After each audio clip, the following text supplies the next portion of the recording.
Delighted to be here.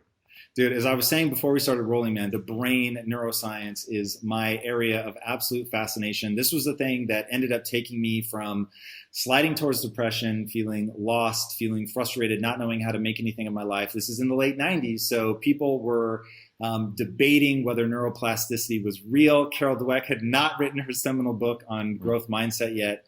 So I had to cobble a lot of this stuff together. But then once I did, it was absolutely transformative for my life.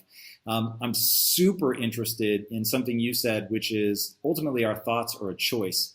I'd love to start with that. I'd love to start with your sort of, I think, really insightful definition about what a growth mindset really is.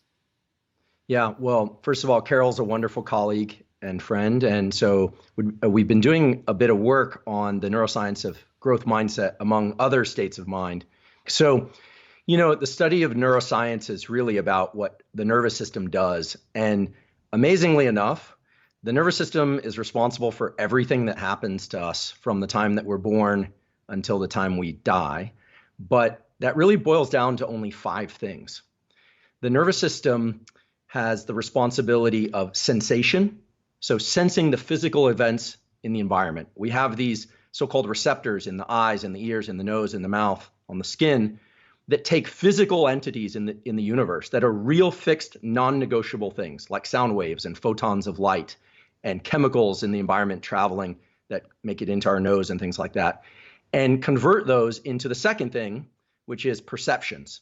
So the nervous system's responsibility is to take those sensations, which are non-negotiable, and perceive certain ones and not others. So for instance, right now, until I say, what's the sensation of your feet contacting the floor or the bottoms of your shoes, you weren't thinking about it, but those pressure receptors were being engaged the entire time.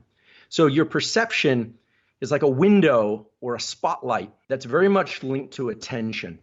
Then there are emotions, often called feelings. And those are really designed to push us down particular avenues of perception. And the next thing, which are thoughts.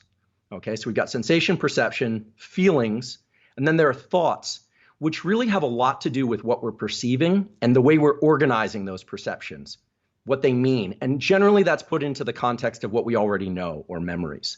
And then the 5th thing is behaviors or actions. And of course, neurons are responsible for generating actions. And there are really 2 kinds of actions.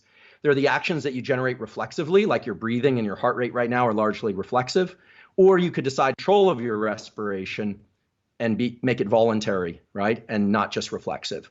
So those 5 things, sensations, perceptions, feelings, thoughts, and actions, really encompass all of our life experience. And that's from the very mundane of getting up in the morning and brushing your teeth to the most awe-inspiring, goal-motivated, pinnacle moments of your life.